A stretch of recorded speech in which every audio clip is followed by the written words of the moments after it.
Do not buy a Bitcoin ETF until you know these three things about buying Bitcoin ETFs in kind of the stock spot exchange world. Now, buying crypto, buying Bitcoin, Ethereum, Cardano, using CEXs and DEXs is a totally different process. Crypto is a 24/7 world, and unfortunately, the Bitcoin ETF does not fit into that 24/7 world. So last week when I was trying to buy my first Bitcoin ETF, I was running into a few problems. Now, I do buy stocks and I have my 401k set up, but I actually never really think about those things. They happen automatically. So when I was going to buy my first share of the Bitcoin ETF, I was running into a few problems, and I want to share those problems with you so you can navigate the space a little bit better. The first thing you want to note when buying a Bitcoin ETF of your choosing is that you have a few options. You have 10 or 11 ETFs out there that you can pick from. I think it's 10 currently, and each one of those is going to have different fees associated. So currently, I chose to go with Fidelity's Bitcoin ETF, and that's currently trading at a 0% fee.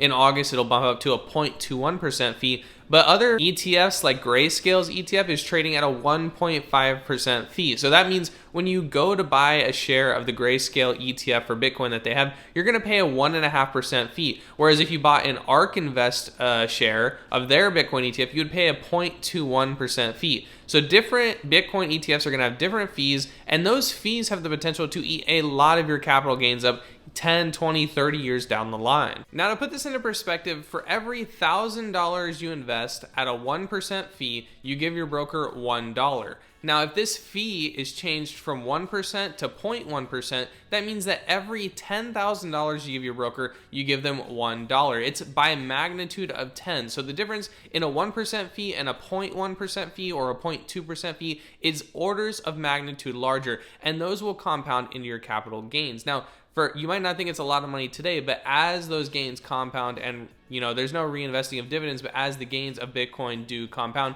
you can expect your $1 to become something like $10 or $50 or $20, something much, much larger. And that's going to eat away your potential for capital gains 10, 20, 30, 40, 50 years down the line, or even more if you plan to give it to your kids. The big thing that you should think about when picking an ETF is what are the fees, why are those fees associated, and how are those fees going to affect my position long term. You don't just want to give people money for something like an ETF that's very, very simple to track and very, very simple to use and requires almost no thought process and almost no tracking and almost no daily maintenance. So think about that. Pick one with a low low fee. I would recommend something like the Fidelity Bitcoin ETF at a 0.25% fee, the ARK Invest one at a 0.21% fee, or the BlackRock iShares Bitcoin ETF, which is also the largest ETF, and it only has a 0.25% fee as well. The second big thing you're going to want to know when buying a Bitcoin ETF is the market open or is it closed? Now in crypto, we have 24/7 market access. It really is the best solution, but the Bitcoin ETFs do not operate in the crypto world. They operate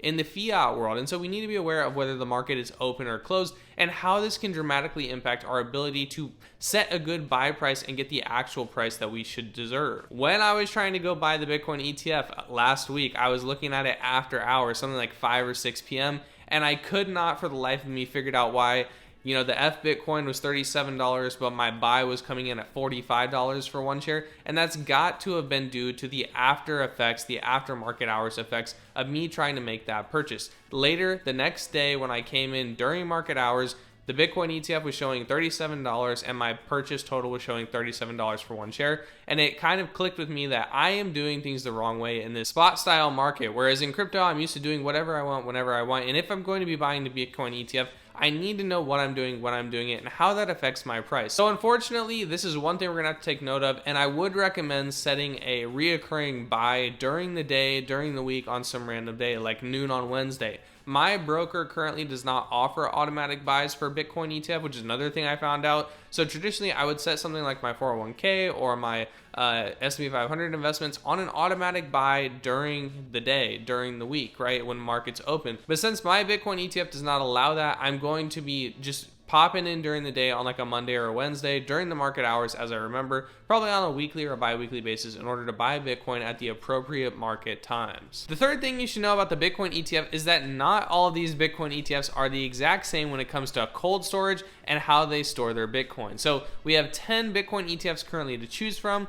8 of those are going to be holding all of their Bitcoin on Coinbase. Van Eck holds all of its Bitcoin on Gemini, and Fidelity is the only one that has a hardware cold storage solution where they keep some of that Bitcoin in a hot wallet and the majority in a cold wallet. Basically, what I would say about this is understand your risks with any of the scenarios that you want to go forth with. You can pick an exchange that uses Coinbase for fast liquidity, or they have an agreement with Coinbase to keep themselves protected, or you can choose to go with something like Fidelity that cold stores their own wallet. But there are risks and benefits to both of these situations. Something like Fidelity has more security technically in their cold storage solution. Now, they do have to make sure that all that Bitcoin that they buy gets to the cold storage and back to the exchange safely without losing any funds. Other ETFs like BlackRock and ARK, who keep their Bitcoin on Coinbase, take the risk that Coinbase, something can happen to Coinbase at any time. So in an already risky investment like Bitcoin, you should understand that there are deeper and further levels of risk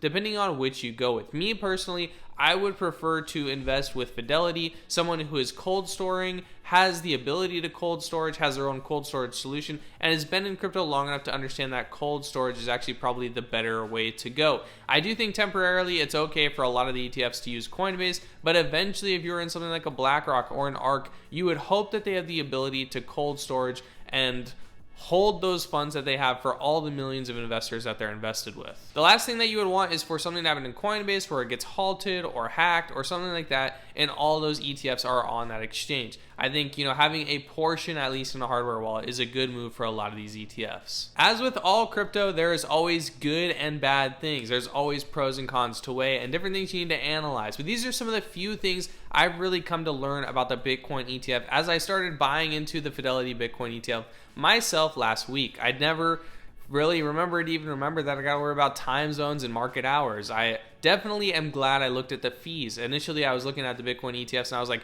man, 1.5 fee, this is quite a lot, until I realized Fidelity is cheaper, ARK is cheaper, BlackRock is cheaper than some of the other ones. So I decided to go with those, especially Fidelity and ARK are waiving that fee for the first couple of months of their ETFs. So right now you can buy Bitcoin fee-less through those ETFs. Lastly, I'm glad I understood that a lot of the ETFs are on Coinbase. I'd prefer to be with Fidelity because of their hardware solution, but I'm sure we won't really know which one's a better solution technically until we're years down the line and these ETFs have the chance and the ability to grow and breathe into themselves. We've seen a huge run up in Bitcoin this past week, and I think buying the Bitcoin ETF is going to be a very good thing for a lot of investors. I think buying the Bitcoin ETF today is buying something like the S&P 500 in 1980. We're going to have a decade-long run in Bitcoin, and I'm very glad to be a part of the ETF with all of you. So hope you enjoyed this video. If you are buying into a Bitcoin ETF, I'd love to know which one you've decided to go with.